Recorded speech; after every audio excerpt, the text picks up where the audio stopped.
If you're looking for a mushroom soup that wraps you like a warm blanket on a cold winter's day, look no further. For this recipe, I certainly used fancy mushrooms. I used king oyster and gnocchi and some stuffing mushrooms, but you don't have to. Instead of grinding my soup up, I decided to cut my mushrooms small. The oyster mushroom stalks I cut pretty small, and they just sort of fill up the soup without really being there. The gnocchi I left whole, and the other ones I just cut in rough chunks. To my pot, I added 3 little bits of butter, and once it was hot and bubbly, I added all my mushrooms at once. And then I cooked this for 5 to 7 minutes until the mushrooms started to release some of their juices. At that point, I added my finely chopped onion,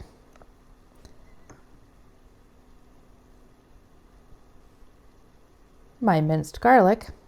I chopped my onion and my garlic pretty fine so that the mushrooms were the star of this show.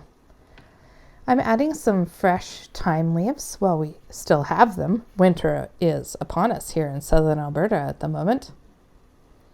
And I added my pepper and salt. If you don't have fresh thyme, please feel free to use dried thyme. In fact, I used a little bit of both. Once I added these next ingredients, I cooked this down for another 5 to 7 minutes. And there goes the ground thyme. I love thyme, and so you can adjust your seasonings to taste here, of course.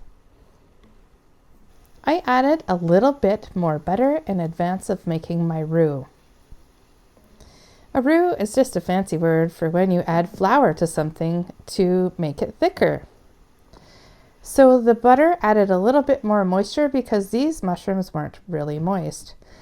This is my important step, and it's not even that hard.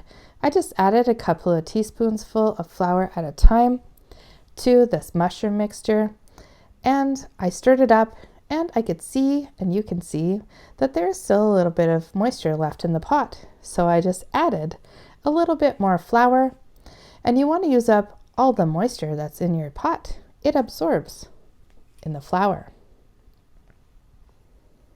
You can see now that all the moisture is gone and that the flour is sticking nicely to the mushrooms. You almost, in this case, want a little bit of a mushroom paste to be happening. And then I sort of let it chill and cook in the pot for about 3 minutes to brown my flour. I like to add my broth, my liquid, a little bit at a time to my roux because I just want that flour to get the idea that it's starting to separate from whatever it is, in this case mushrooms, and come together with the liquid. And so I don't like doing this part too fast. And in the end, it all turns out so good, even when I do it slowly like this, just to make sure that my flour is not going to end up in some big lump in my soup. This is store-bought chicken broth, and it is a no-salt broth. And I ended up adding 1 liter. You can see how our basically half a pot of mushrooms have cooked down to be just about maybe a third of the pot now. And eventually I get the whole liter of liquid added to my pot.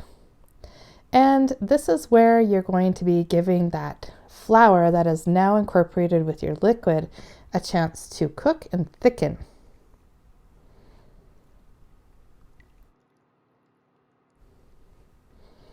In this shot here, you can see that the flour is in fact starting to cook and thicken. Once my flour has done all that it can do to thicken my soup, and this is the consistency that we like our mushroom soup, then I added a half a cup of 10% cream because that's the cream that we had on hand. And it's enough to turn this into just a delicious cream soup. I added some ground black pepper. So this is the point where you taste it. And like I said, my broth had no salt to it. So I added a little bit more salt because I believe the salt really helps to bring out the other flavors.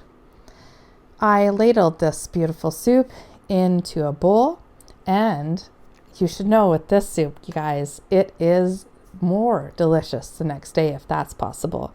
I toasted up some crusties so that we could dip them in there, and so good. So here is my grocery list for this recipe. Feel free to use whatever mushrooms you can buy in your store. You can even use canned mushrooms, and I won't tell anybody. Some chicken broth, 10% cream, about 4 teaspoons of flour, 1 small onion, garlic, thyme, salt, and pepper.